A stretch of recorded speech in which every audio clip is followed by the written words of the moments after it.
If you go that route, though, you're going to pay. What with the gown, limos, and all the rest, you're probably looking at about $100,000. I can remember when $100,000 used to buy a house. And a nice one, too. But for 100 or fewer guests, I can do all the arranging. Once I'm given a budget and specifics as to menu, flowers, photographer, music, you name it, I draw up a detailed contract, then get signatures along with the down payment. After that, I call the vendors, set the schedule, and arrange deliveries. Any changes to the contract mean big bucks, so generally people are content to leave well enough alone. But Bridezilla Billy, as I'd come to call her, was never content.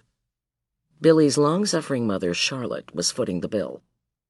Attenborough père having died of a bleeding ulcer long ago, and Billy seemed not to care that every single new arrangement she was demanding was costing hundreds, if not thousands of dollars.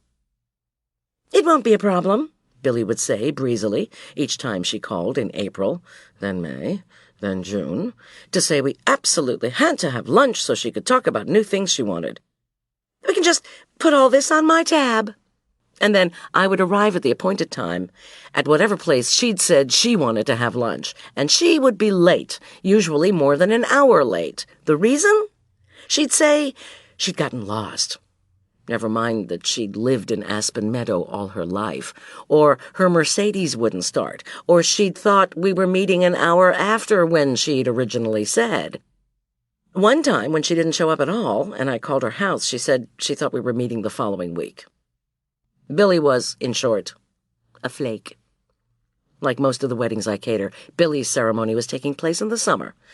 Let the weather cheer you up, I told myself, as I typed up contract change after contract change and faxed them through to Charlotte Attenborough. And so I planned and ordered food and waited for spring, which, at 8,000 feet above sea level, generally doesn't arrive until June. By then, the thick crust of ice on our town's lake has melted. The fresh scent of pollinating pines and newly leafy aspens fills the air. With snow still blanketing the Continental Divide, visible in the distance, the setting is particularly idyllic. But this summer was different. "Maybe I should quit doing weddings," I told Tom, when Bridezilla Billy stopped insisting we have lunch and instead started phoning me an average of 17 times a day. She'd already moved her wedding date twice. The reason? She said she wanted to lose 20 pounds to fit into a new dress she'd just bought. She claimed she was working with Victor Lane out at Gold Gulch Spa to get into tip-top shape. Getting into tip-top shape was the euphemism Billy used for trying to sweat off some of her rolls, the kind that had nothing to do with Parker House. "Did I know Victor Lane?" Billy asked.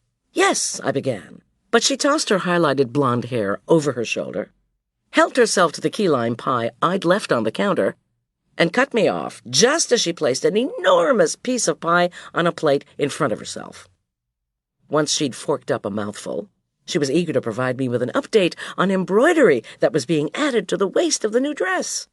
Then I heard about the seed pearls that were being sewn into the train and the lace now edging the veil. Aside from myself, I'll tell you who I had sympathy for. Her dressmaker. "Why do you put up with her?" asked Jack Carmichael, my godfather, who had moved to Aspen Meadow from New Jersey in February. "I mean, I'm going out with Charlotte, and I can barely stand to listen to Billy for a New York minute." "I feel sorry for Billy," I said. Jack raised his gray eyebrows and did one of his energetic little waltzes around my kitchen. "You want to feel sorry for someone? Make it her poor mother. You're too kind, Gertie girl."